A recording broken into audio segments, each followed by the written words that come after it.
Do you want to learn how to use Substance Designer to create interesting materials which you can use to apply to things like environments or props? Well, in this Intro to Substance Designer tutorial, Anthony Carmona will walk you through the process on how to get started in making materials in Substance Designer. Click on the link below now to start learning how this is done.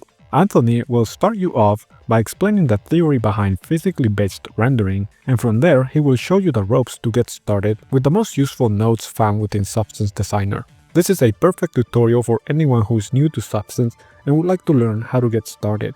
This tutorial also includes a bonus lesson where Anthony will show you how to present a material through lighting and rendering using Marmoset Toolbag. Hey, so this is a very short video ad, so there's not enough time to cover everything.